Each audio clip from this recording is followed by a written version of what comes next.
Dear students, welcome to Gate Smashers. आज की इस वीडियो में एक्सप्लेन करने जा रहा हूं टोपोलॉजिकल सॉर्टिंग या फिर टोपोलॉजिकल ऑर्डरिंग भी इसको बोलते हैं। सबसे पहले टॉपिक का नेम नोट कर लो। हमारे पास क्या दिया हुआ है? डायरेक्ट ए साइक्लिक ग्राफ दिया हुआ है, ठीक है। और हमें क्या फाइंड आउट करना है? टोपोलॉजिकल सॉर्ट या फिर topological order of that particular graph. हमें क्या दिया है?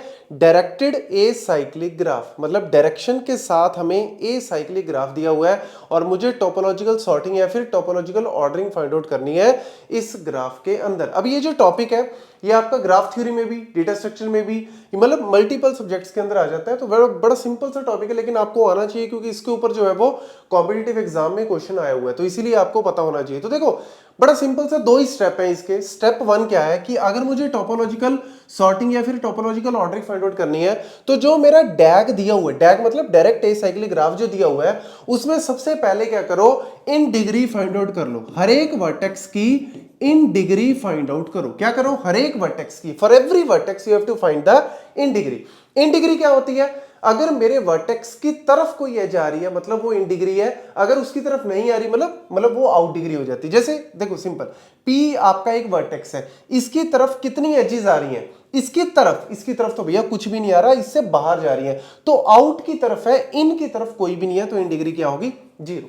आउट डिग्री इसकी 1 होगी, लेकिन इन डिग्री क्या है? 0। मुझे फोकस करना है सिर्फ इन डिग्री की।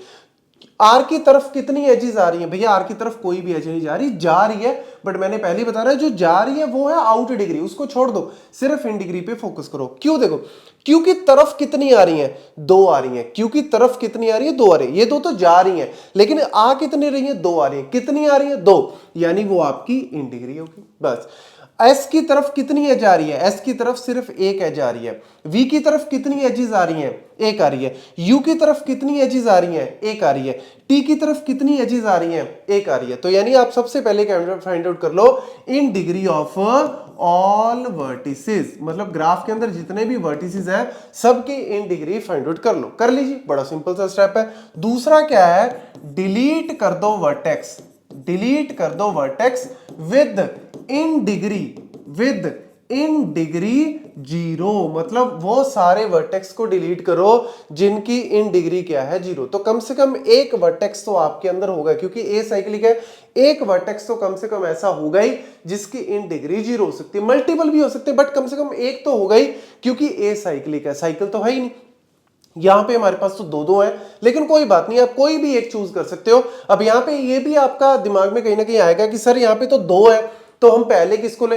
भैया किसी को भी ले सकते हो, क्योंकि टोपोलॉजिकल सॉर्टिंग या फिर टोपोलॉजिकल ऑर्डरिंग जो है ऐसा नहीं कि यूनिक होता है, मल्टीपल भी हो सकते हैं। तो हमने लेट्स सपोज सबसे पहले एक पी को चूज कर लिया, तो यानी मेरा एक सॉर्ट जो है वो क्या बन सकता है? एक ऑर्डरिंग क्या बन सकती है? पी। अब देखो, delete vertex with in degree 0, तो मैंने क्या किया? पी को एक तरह से मान लो डिलीट कर दिया। अगर पी को डिलीट किया तो ये एज भी, ऑब्वियसली हर एक एज के 2 एंड पॉइंट होते हैं, एक क्यू है और एक पी। अगर मैंने एक एंड पॉइंट को डिलीट कर दिया तो भैया ये एज का कोई रोल है? कोई रोल ही नहीं है, तो यानी उस एज को भी डिलीट कर दो।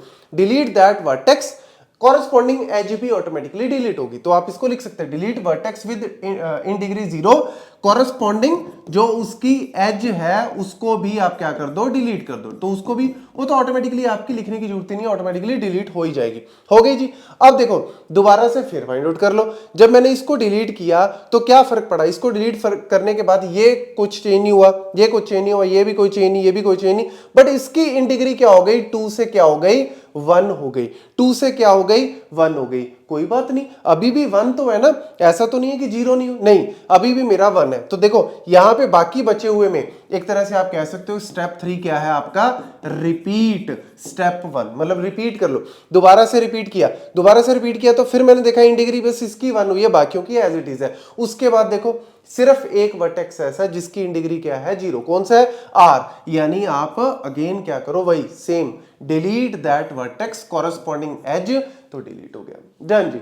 उसके बाद दोबारा से फिर इन डिग्री जो है वो दोबारा से कैलकुलेट करो, तो इन डिग्री करोगे। अब देखो क्यू की डिग्री जो है वो इन डिग्री क्या हो गई? 0, क्योंकि दोनों डिलीट हो गए तो 0 की, बाकियों में अभी कोई फर्क नहीं पड़ा। तो यानी नेक्स्ट वर्टेक्स कौन सा डिलीट होगा? आपका Q जो है वो डिलीट हो जाएगा। अब जब Q मेरा डिलीट हुआ तो ऑब्वियसली मेरी जो ये एजेस हैं ये भी क्या हो गई? डिलीट हो गई, तो ये भी डिलीट होगी, तो यानी इसकी जो है वो इन डिग्री 0, इसकी इन डिग्री जो है वो 0। अब आप कहोगे सर फिर मैं कौन सा चूज करूं, दोनों में से कोई भी चूज कर सकते हो। आपने लेट्स सपोज पहले s को चूज कर लिया, तो s को अगर आपने चूज कर लिया, ऑब्वियसली अब आप s को डिलीट करोगे, फिर आपका जो है वो कॉरस्पॉन्डिंग ये भी आपका डिलीट हो जाएगा, तो इसकी डिग्री भी क्या हो जाएगी 0। तो अब आपके पास v भी ऑप्शन है, u भी ऑप्शन, आप किसी को भी चूज कर सकते हो। लेट्स से आपने u को चूज कर लिया, अब u को चूज कर लिया, उसके बाद आपके पास v भी ऑप्शन, आपने v को चूज कर लिया। अब v को ऑब्वियसली जब डिलीट करोगे तो ये डिग्री भी आपकी क्या हो जाएगी 0, तो आपके पास t आ जाएगा। तो ये एक तरह से आप कह सकते हो कि क्या सिर्फ एक ही ऑर्डरिंग, ये क्या आ गया, टोपोलॉजिकल सॉर्टिंग या फिर टोपोलॉजिकल ऑर्डर आ गया।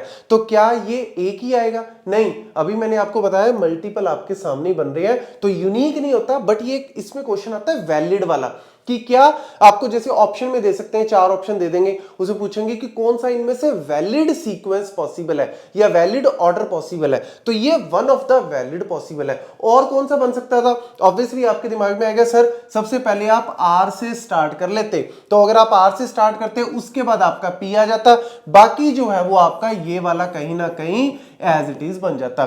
फिर आपके दिमाग में आएगा सर आपने S को चूज किया, उसकी जगह आप पहले V को चूज कर लेते, बिल्कुल सही बात है जी, या फिर V की जगह आपने उसके बाद S के बाद U की जगह आपने V को चूज कर लेते, मतलब मल्टीपल पॉसिबल हो सकते हैं। तो वैलिड और इनवैलिड को आपको जो है वो चूज करना है। तो अब आपको जो है वो कहानी इसकी समझ में आ गई है। कमेंट सेक्शन में आप मेरे को ये बताओ कि इसके अंदर टोटल कितने वैलिड, जैसे 2 तो मैंने आपको बना के दिखा दिए, टोटल कितने वैलिड टोपोलॉजिकल सीक्वेंस या ऑर्डर पॉसिबल है, कमेंट सेक्शन में फटाफट से बताइए। Thank you ji.